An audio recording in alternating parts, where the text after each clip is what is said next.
I am New York City-based psychotherapist Nikita Banks, a licensed clinical social worker, and I am your host of the Black Therapist Podcast, formerly Black in Therapy.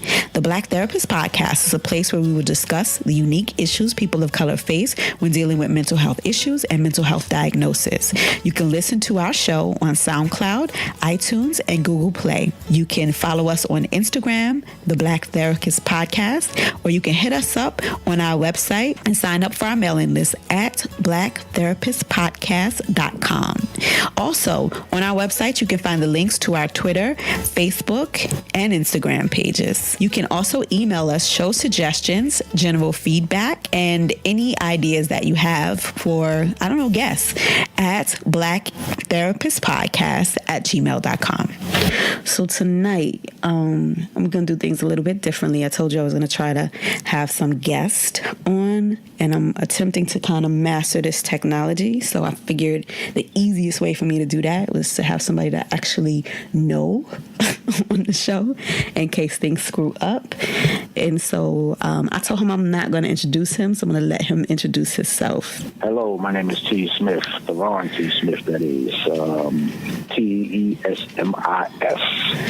I'm from Brooklyn, so Smith turns to Smith. Had it all my life. Okay. And tell them a little bit more about yourself. What do you do? How do you identify yourself? I've been a filmmaker in the business for the last 25, 26 years. In the 90s, I worked in film with the likes of Spike Lee, Steven Spielberg, Hype Williams, and a little bit of everybody, actually. I shot a documentary called Fade to Black. It was the making of the Black album with Jay-Z, so that's out now also. But since then, I've done other stuff. I've directed at Nickelodeon. I've produced at other networks, worked on 106 in Park. Pretty much anything in the last 20 years that was popular, I somehow got my hands on it. All right, so hip-hop, Viacom, BET, MTV, music videos, and I've known you for a really long time because I know you through most of that. Because besides that, I have my own podcast called The Smithsonian, SMIF, by the way, The Smithsonian. I have a YouTube channel under my name, Tee Smif, and I got a lot of content and things on there. And I have a web mini-series coming out soon called Brooklyn Rain. And so that'll be coming out. We'll be dropping that. For this purpose, I'm a father. Okay. I'm a single father. I have actually had custody of my son since he was 7 months old. He's 9 now, so he's been with me ever since he was 7 months old. Still, mother's still in his life and everything. She just moved out of state, and it was just best that he stayed with me. Okay. And so that's where we at with it right now. So yeah, I guess the best thing I would identify with right now, standing here, is just as a father. The reason that we decided to do the show today, which is kind of like a bonus show, because my goal is to publish shows at least twice a month, and I feel like I'm over that this month. I got a battery in my back to do shows, which is not a bad thing. I feel like I've been doing more shows than usual this month, which is cool because I want to make sure that I'm creating enough content to kind of sustain my schedule of how I want to publish the show or put the show out. And so kind of recently in the news, I've been seeing that people tweeting and talking on social media about Tyrese putting this video up. And I don't really follow Tyrese.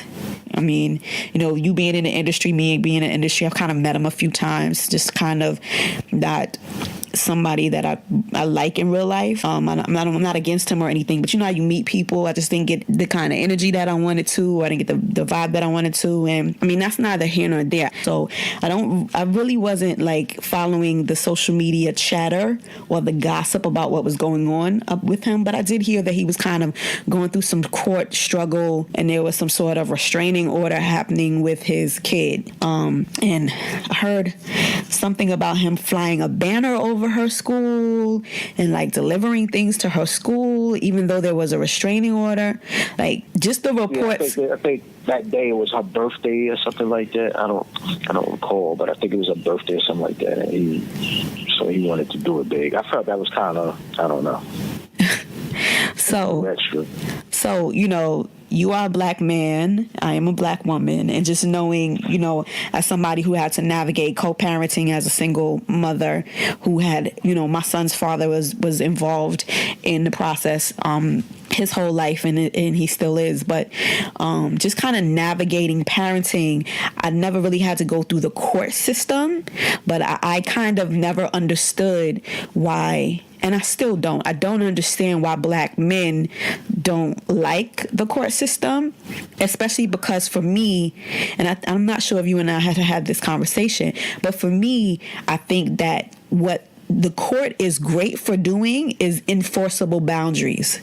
Mm-hmm. And so for me, if I was a male and I had a baby with somebody that I chose not to be with, and the court told me, you have $200 a month to give to this kid, or $200 a month to give to this week, to $200 a week to give to this woman in child support, I know how to budget my money. I know she can't ask me for more than that. I know I'm not obligated to do any more than that. I mean, although what child support is like, I have a whole nother frame of idea of what child support is, because child support is really truly just monthly maintenance of the child.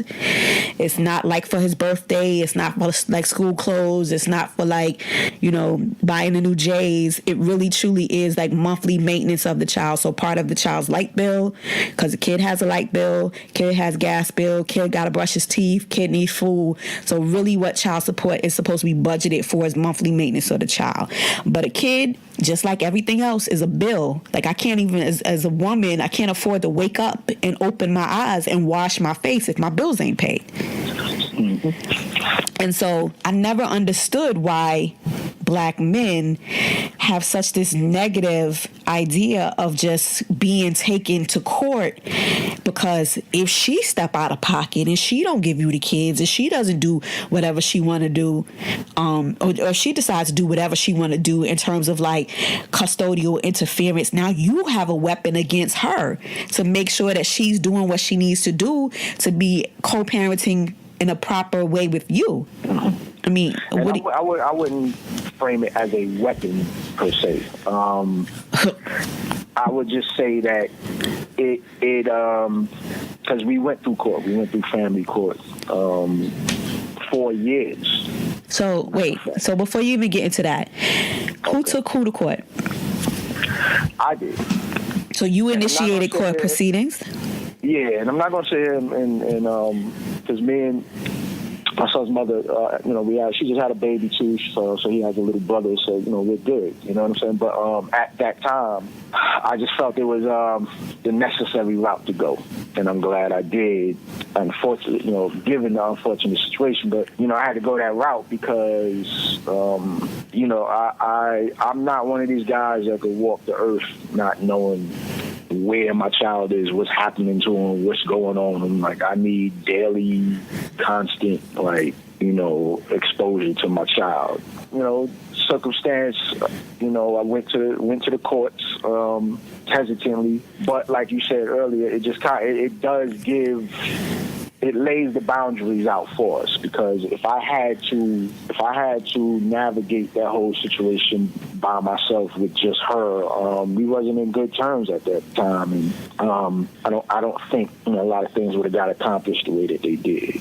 And like I say, I'm saying all of this with no bad blood, no issues, and none of that. You know what I'm saying? So I'm here to kind of just tell the story to help anybody relate to it, but I'm not here to talk negatively about my son's mother, because we were in love. He was definitely made out of love, and he's loved by both his parents.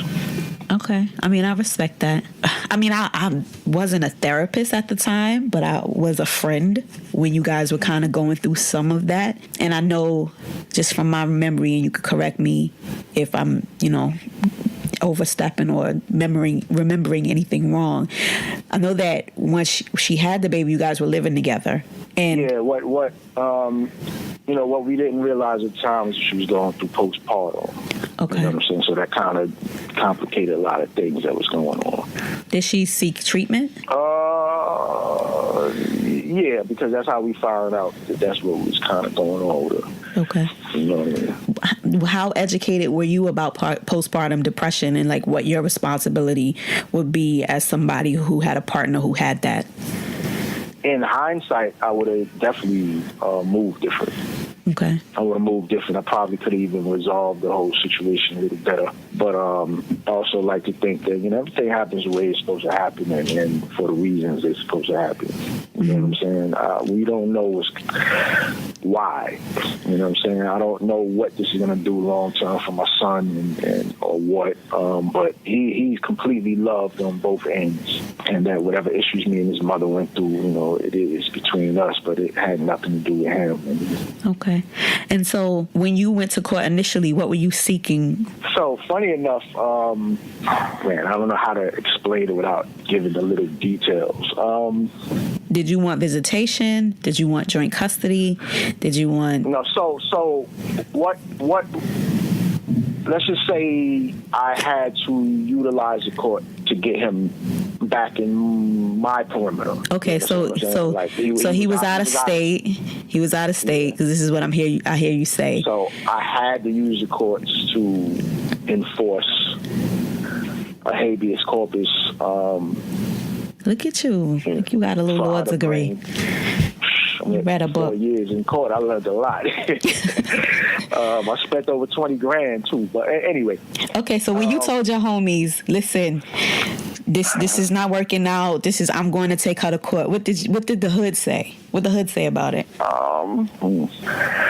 Not for nothing. I mean, people mind their business. So, and this wasn't something that I was happy to go around telling everybody I'm going to court and doing all this and that.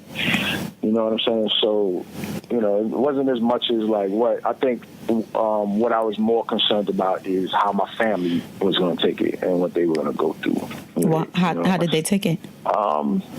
Everybody's supportive.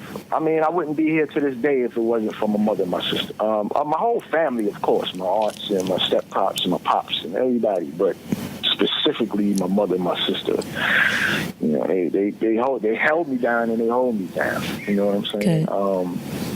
So the same way a single mother, relies on, her family to get support and all that other stuff. I had to go through all the same things. Like, yeah, I had them at 7 months. That wasn't like, that was Pampers and formula still. Yeah. How involved was she at that stage? She had visitation. So, we was going back and forth. We was evening it out. We agreed to a schedule and we stuck to the schedule and stuff. Okay. You know what I'm saying? So I'm not going to talk like it was all great, but I mean, like, you made it. We went through our paths and we got to a comfortable place. We're co-parenting. You know what I'm saying? Mm-hmm. And so, for me, being a single mom, I think it's kind of the norm. Everybody kind of expects that situation. I mean, my sister and I would joke that whenever we see a black man in the street with their kids, we like, ah. And whenever we see a black woman in the street with her kids, we like, because it's kind of this idea that it's so hard to be a single mom, but whenever you see a black man babysitting his kids, that it's cute, and so it's not normalized. Listen, that's not my word, and I don't babysit Aru. I raise him, and so I'm not babysitting. But I do have a lot of baby mamas. My family, that's what I call my tribe, because it does take a village of people to kind of help raise a child properly. It does. It really does. Yeah. And so seeing the situation with Tyrese, like, do you identify a little bit what he's feeling or what he's kind of displaying? Oh, of course. You know what Tyrese is going through? He's going through, what's the name of that Childish Gambino song on his album? Is it Baby Boy or whatever? Baby Boy is Tyrese. That's his movie. Yeah, that's what I'm saying. It's just, because in the song, you hear Childish talking about, the girl taking his child away from him and him fighting for, keep his child in his life. It seems as though the same thing is happening with Tyrese. I don't know the specifics. I don't know the details. I don't know all of that. But I know from what I have observed, he's definitely going through it. I think the separation from his daughter is doing something mental to him. Him being who he is, an artist, and he has financial means. He's having financial problems too. No, I'm saying he has financial means. He's on the internet crying that he's giving this woman $13,000 a month, and so I mean, she's not letting him see. Yeah, I mean, it's a double-edged sword. But she has a restraining order against him. And for what? For what specifically? Did he assault her? Or? And that, pray tell, is the issue. So we are not privy to that information. But I would like to give this woman, who I don't know, the benefit of the doubt that she's not crazy and that she's not, nuts, and that she actually married this man. So at some point she loved him and she bore his child. And if she feels that she needs to protect her daughter from this situation, I'm not understanding what the issue is. And he, according to what I see on social media, according to what he shared, he has supervised visits. He does have supervised visits, but he's saying that he hasn't seen her in 2 months. And so, I mean, I'm not here to debate the facts of his case, because I don't know anything about it. But I kind of feel like the display that he's putting on now is perpetuating this idea that if you take your baby mother to court, or you take your wife to court, or you go after child support of your child, that you're not going to win. And your case shows that that's... I mean, I hate even using the word win. I hate using the word win because that requires that somebody's a lose. Somebody loses in this situation. And, whenever parents come to me for anything, whether it's parenting advice or even marital counseling, if there are children in the union, my goal is always the happiness of the children, and co-parenting second, and your relationship is last. Because I don't know if people come to me for couples counseling. I don't know if they're going to make it as a couple. I don't even know if they're compatible as a couple. But I know that they've signed up to this job of being parents, and co-parenting, and the happiness of the children should be paramount. Mm-hmm. I agree. You were going to say something about just going to court and black men feeling like they won't win. Yeah, so that's actually changing. I don't know if some master meeting happens and all the courts, at least the Brooklyn family court, they decided that, they're just going to switch it up. But a lot of men have been getting custody of their children. I actually had a conversation, funny enough, with Buster about this, because he said he had custody of his kid. Buster Rhymes? Yeah, so we had a whole conversation about that, and then somebody else, another rapper that I was talking to, he said he got custody of his kids. Well, we know that Ludacris won custody. Oh, well, Ludacris won. Usher won custody. Yeah. So it really is. I've seen it since even my situation that more men are getting custody of their children, and I don't know if that's a social experiment the courts are doing, or they come to a realization that it's just been one way all this time, and we need to even that out. I don't know what, but I was very surprised, honestly. I was going in it with the intent of, at minimum, just having joint custody. You know what I'm saying? But given the factors and what was explained, the judge decided that it was best that the child come with me. So you didn't ask for full custody? I asked for full custody. Okay. But I didn't ask because I didn't want full custody. I didn't ask because I didn't think I was going to get it. So that goes to what you're saying. It's like I went into that situation not knowing what the hell it is. I just wanted to know. I just wanted to do whatever I can to just enforce my rights as a father. Mm-hmm. You know what I'm saying? Because it was very difficult to, and being out of state at the time, it was just very difficult. So what do you think a lot of men are afraid of? The court system, first and foremost. I mean, it reminds you of getting locked up or whatever, you know what I'm saying? And then the court process itself is a tedious, long time. I was in court for 4 years. I had initially it was temporary custody, but we still were going through the motions of court. You know what I'm saying? So, and let me tell you, man, the court system, the family court system, the court system is bull. Like, it really is, because I'm only revealing all of this stuff about myself only for the bigger purpose of, like, just try to explain. You don't have to go through what we went through. It shouldn't take 4 years. What had happened was,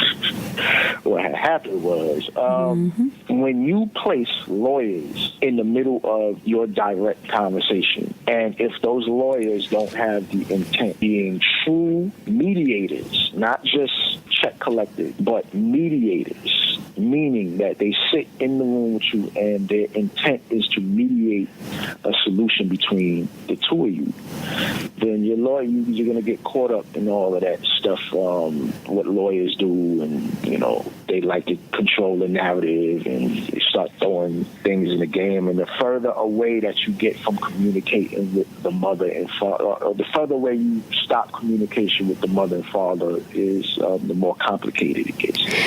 Okay. What needed to happen initially is that me and my son's mother need to get put in the room together. With me, a therapist. Or, not just... Not me specifically, but... Yeah, but I just mean not.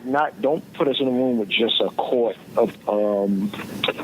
assistant, whatever the official title was. Like, really put the two parents in the room with the therapist, like you said. And I think more things would happen.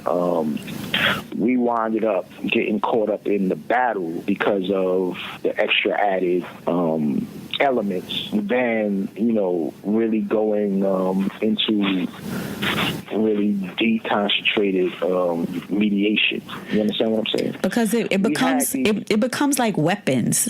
Like if I go to a fight and all I have is my fist, that means that I have to use my might in order to, in my will and my strength in order to win. But if I go in there and I got a gun, I'm gonna make it easy to blast as soon as you do anything. And so I think once you add all of these other coin-appointed actors into the situation, it becomes very complex in order to get it back. And, for me doing divorce mediation as well as child support mediation, it's very lucrative. Like for a therapist doing that, it's like $400 or $500 an hour to do that kind of work. And so my total after the whole process was definitely over $20,000. Yeah, but a lawyer is 5 times that. You know what I'm saying? And so they're thinking also about their bottom line and the billable hours. And what happens with the court system at times is that your child just becomes another child. It's another number on the docket, another case of the day, and they're not really truly looking at you and looking and seeing who you are. They're not even interested in figuring those things out. They're like, if you were such a responsible person and you were such a good upstanding father, then why are you here? I mean, that's just really what the idea is. But courts were supposed to help us resolve issues. Yeah. I mean, it's a DMV for family problems. That's all it is. It has the same structure, the same vibe. You sitting in the courtroom all day. You sitting in the lobby watching other people miserable like you. It's just a family problem DMV. You know what I'm saying? And if you can avoid it, I would say try your best to get a mediator and get you and the other person in the room, and y'all just gotta if we would have sat there and just for a couple of hours hashed all that stuff out, might not have went a different way. I don't know, but because I would still think she was still kind of in a funny mentality at the time. But I just think after 4 years we could have summed that up into 1 week. You get what I'm saying? Yeah. Plus the process going back and forth to court. If you go to court and something ain't right, you got to reschedule. That's 2-3 months later. You come back. You need this. You got to come back 2-3 months. She threw all types of stuff on the table, accusations and everything that you got to defend. which wastes time. It just turns into a whole sad state of affairs. You understand what I'm saying? And so whereas, like I said, if we had mediation and we were forced to kind of like just be in the same room for a lengthy amount of time till we really just laid things out and got it out, I think that would have been way more effective, way less dramatic, and all of that. You know what I'm saying? So, and like I said, I'm revealing all of this just for the bigger picture of anybody going through this, to give some insight and stuff.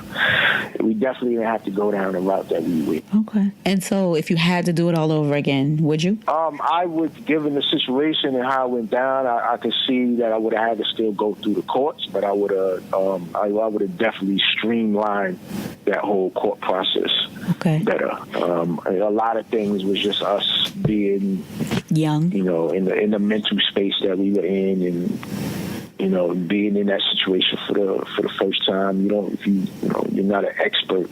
I'm glad I'm not an expert, but there's just a lot of things that you go through that whole process. But at the end of the day, man, mediation is very necessary in situations between two people, especially when there's a lot of energy, passion, and anger involved. You know what I'm saying? There's always one side. You know, if we were on that thing, we wouldn't have to go to the courts. But I felt like I had to go to the courts.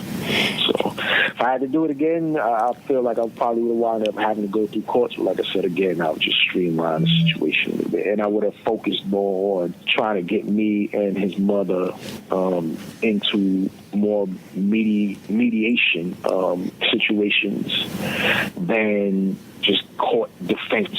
You get what I'm saying? So what I hear you saying is you would have preferred like having more of a therapeutic experience or a therapeutic intervention rather than going straight to court, because you guys could have probably resolved it with somebody who allowed you guys to or gave you guys the skills to communicate differently. Mm-hmm, mm-hmm. Yeah, because court is nothing therapeutic about court.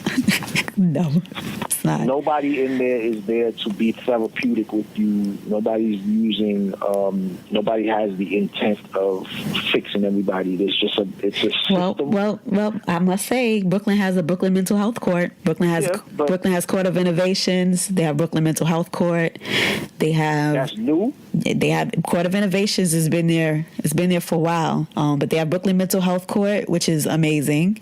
They have drug court. Yeah, they have, and my first year as a social worker, or when I was actually in school, I worked in the Court of Innovation, and so a lot of the cases got dropped down as long as they agreed to come to therapeutic interventions. So courts are changing a little bit. I'm not sure what's going to happen under this administration, but it is changing. But family court, I don't know. Family court is a whole different animal. I've seen a lot of wacky cases come, my way, by way of family court.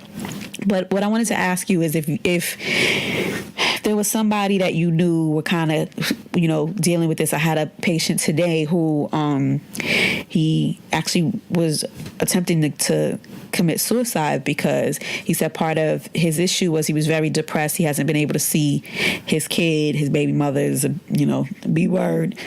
And he was dealing with some other mental health issues, mainly depression and anxiety.